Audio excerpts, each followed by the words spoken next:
Welcome to this week's 5 in 20, where we cover 5 topics in 20 minutes. I'm here this week with Matthews Barnett. We have handpicked 5 topics from various things that we have seen. I want to spend a little bit of time talking about a Wall Street Journal article covering JP Morgan.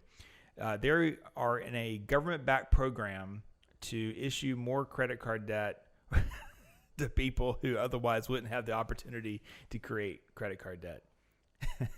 They don't call it that way. They say it's a government-backed government-backed program to give credit to people who lack opportunity to borrow. Dave Ramsey's got to be all over this, I would think. I haven't seen much from him on the topic, but they said who don't have credit scores but are financially responsible is how they coined it. That's how they coined it. But they're looking to look at their checking and savings accounts to make sure they were responsible users of their own assets, I guess. But I just started thinking about this. Okay, so why is this such a big deal? I think in the end they want people to be able to build credit so they could get mortgages and other things, but there's many other ways to do that without necessarily having to have a credit card. So I got some stats that I want to share with everybody. First of all, the average American has about $6,300 in credit card debt. There's $807 billion in credit card debt in the U.S. right now. Between the average age of 35 and 44, the average family carries $6,000 in credit card debt. Between 65 and 74, that's $7,000 in credit card debt. You think that the older you got, the more credit card debt you would get paid down. That's not necessarily the case.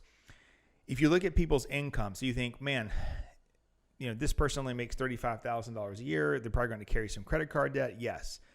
Average income of $35,000, you carry around $4,600 in credit card debt. Now, you would think if you made $290,000 or more a year that you wouldn't have any credit card debt. It would carry less, but actually the average is $12,600 if you make $290,000 or more. Now, let's go back. Surely the people who have college degrees know not to carry credit card debt, right? So if you have a high school degree, your average credit card debt is $4,900. But if you have a college degree, the average is $7,900, right?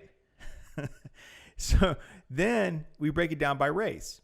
So if you look at white people, the average credit card debt is $6,940, where the average black family has $3,960. Now, what's interesting is that they're using this to say that they lack an opportunity to borrow.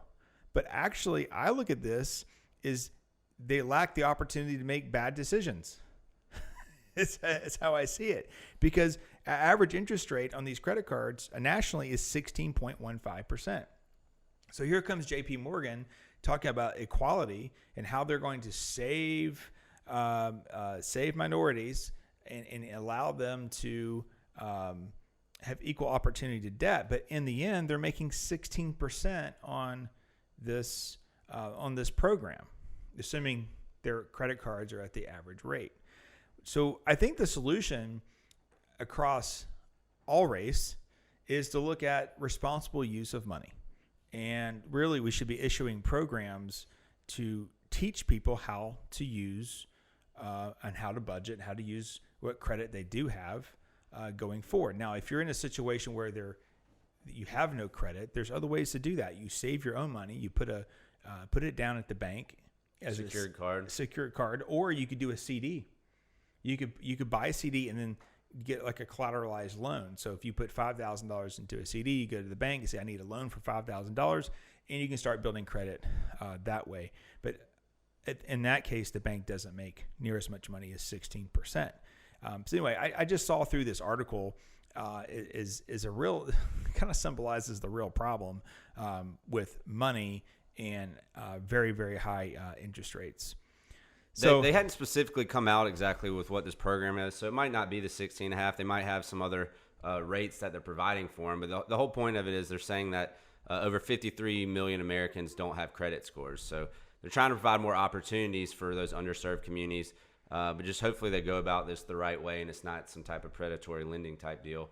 And it is actually to help these people. But I kind of wrote about this in the Financial Literacy Month blog last month in April. It just comes back to we need to really teach people earlier on about personal finance and how to stay out of debt. So I think that's really the biggest issue here. Less so about really trying to have people with great credit scores and really just teaching them good money habits. In the end, many times on Dave Ramsey show, people call in about their credit score. He laughs at him. He's like, you don't even need credit. Like, you don't need credit. So, maybe for mortgages, and maybe provide opportunities for people right. For this with mortgages.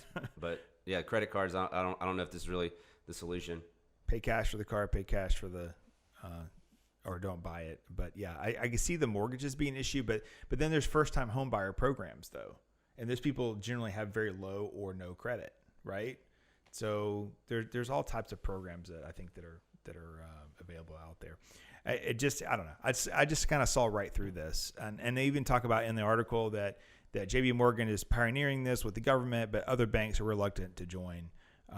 Maybe because they're not making enough money off of it, or maybe because they kind of see through it as well. All right, next topic. Okay, we just filed our taxes just a few weeks ago, or last week, I guess, based on the production of this.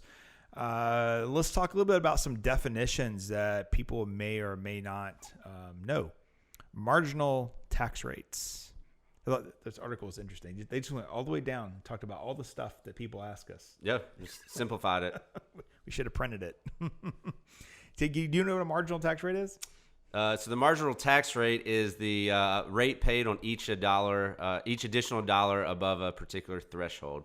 What this means actually is, you're not paying whatever tax bracket you're in. So if you're in the 24% bracket, you're not paying 24% on all your taxes. It's actually progressive. So it goes from 10%, 12%, 22%, 24%, 32%.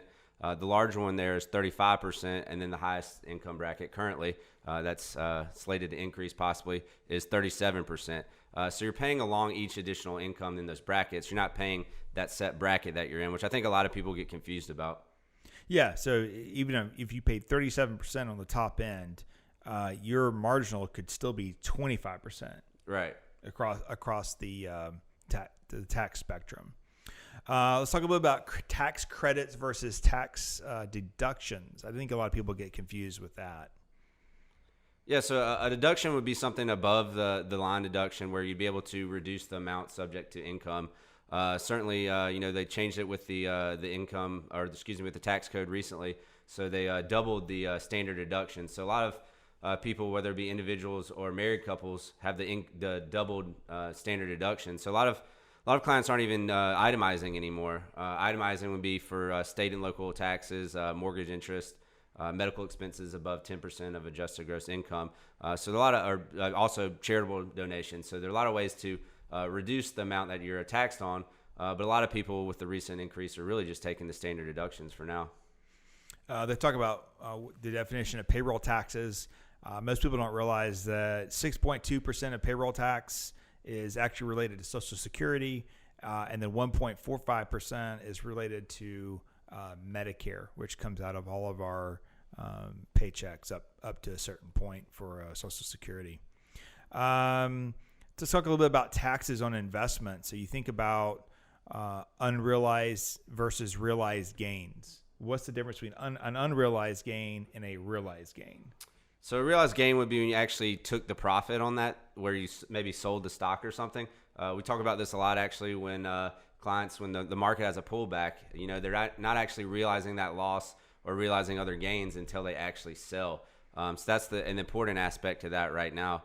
Also, when you sell a stock on an investment, the taxes on investment, it's at a long-term capital gain. So a long-term capital gain has preferential treatment to short-term capital gains, which would be more of ordinary income. So they're usually around 0% for some tax brackets, 15%, and then the highest would be 20% that you paid on capital gains. So investments do have preferential treatment to ordinary income taxes.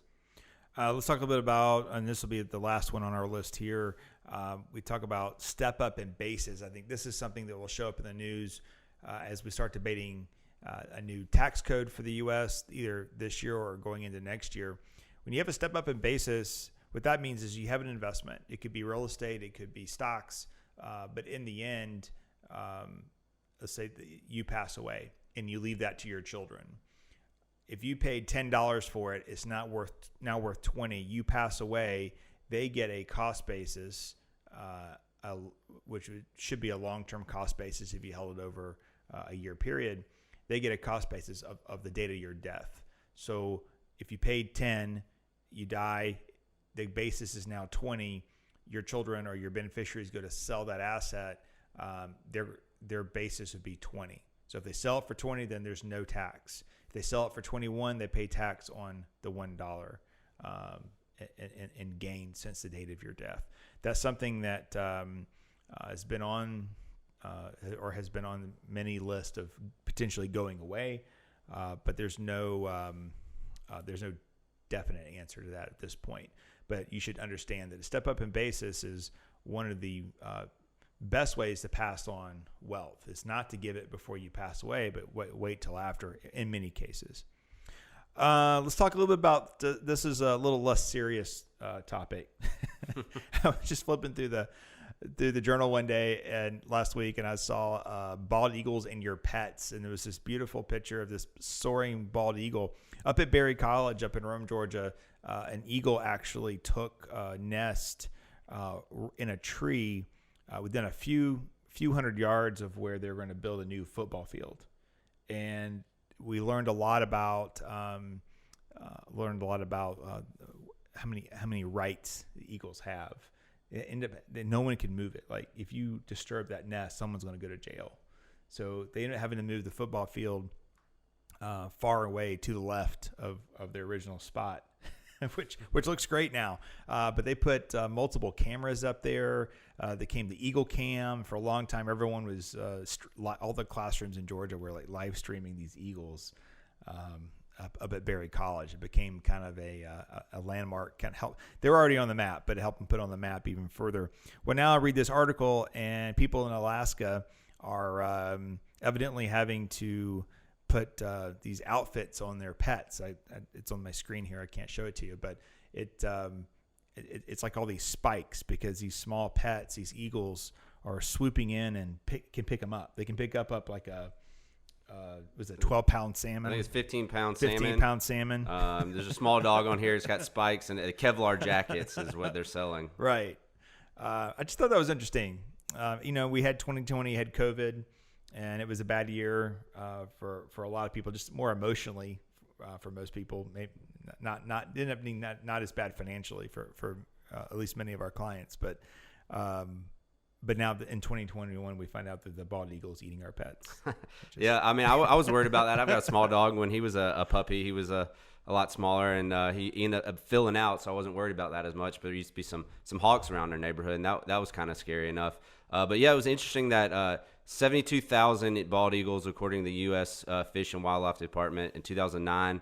In 2019, there were over 316,000. So, they're coming off the endangered species list here, supposedly because they started banning some chemicals, DDT, as well as just having them on the that list. And as you mentioned, you can't really touch them. So they're definitely procreating here. There's a lot more of them right now.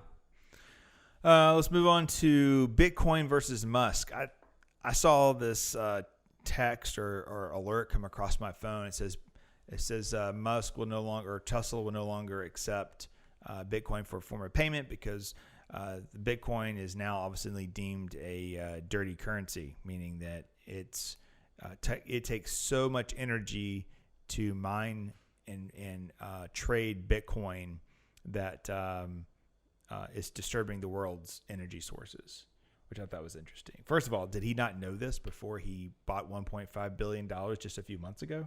Yeah, he's been one of the biggest advocates for any type of cryptocurrency. So I'm not really buying that he didn't know that it wasn't very green and used fossil fuels. So that's a little questionable there. Well, what's interesting is I think a lot of this is out for debate. So first of all, and I sourced some other websites on this, and there's a ton of information about it. Energy consumption does not mean carbon emission necessarily. So, for example, 1 unit of hydro energy versus 1 unit of coal energy is very different, right? So, what's interesting is that one report that I read. Now, again, you can't believe everything you read on the internet, and there are multiple sources. None of them are from what I would call major news sources. But one report I indicated was 73% of Bitcoin mining is actually carbon neutral because of hydropower in Southwest China and Scandinavia. So basically, they're getting close to hydropower, connecting to the hydropower source, and the usage is a lot less harmful than what we actually think. So the the wattage is the same, right? But where it's coming from is a lot cleaner. CO2 emissions, which is another report that I read, CO2 emissions globally, Bitcoin was only 0.13% versus all other carbon emissions out there. So that's another source that maybe it's a little greener than what we were thinking. And as also, it consumes less than 10% of energy than a traditional banking does. Yeah, I've got a chart right here where Bitcoin mining significantly less than gold mining, and then the chart is about 10 times, it looks like on here at least, the banking system using more energy expenditures than Bitcoin. So it's still relatively new, and I'm sure they'll find different ways that they will be able to mine it. But for right now, I think it could be blown out of proportion a little bit. Yeah, but even though the consumption is large, like it consumes more energy than like the country of Sweden.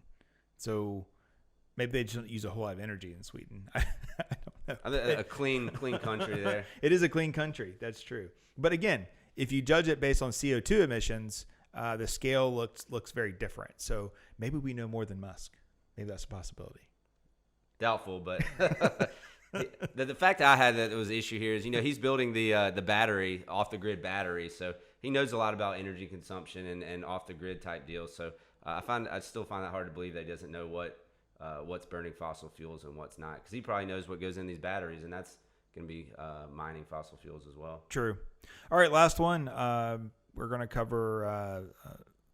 It wasn't one article. It was like all the articles on the data heist for Colonial Pipeline, which they ended up paying, I believe, $4.4 million in order to get their data unlocked, which I thought was interesting.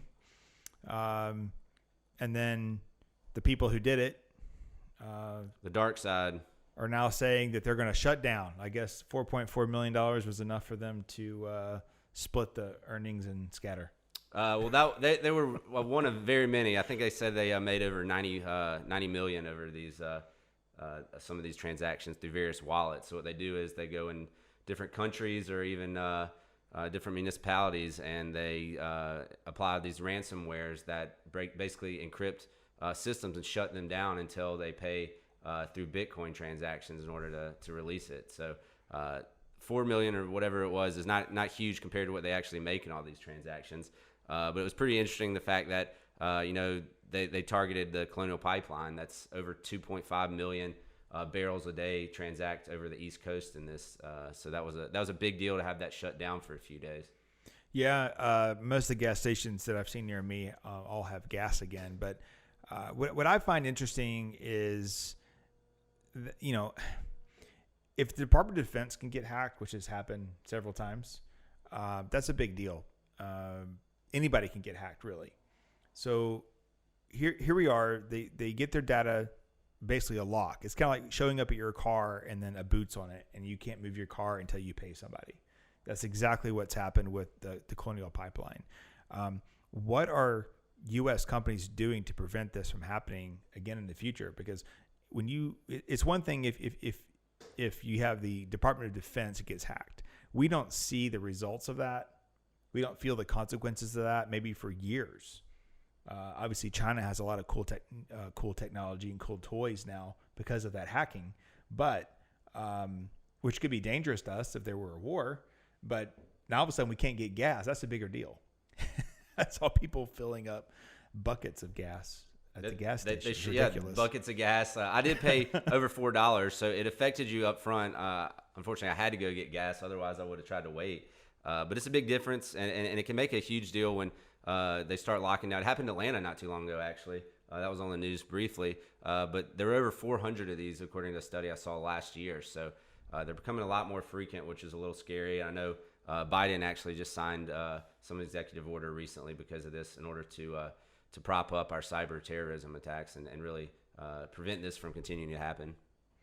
All right, man. Good week. Talk to you later. Enjoyed it. Thank you.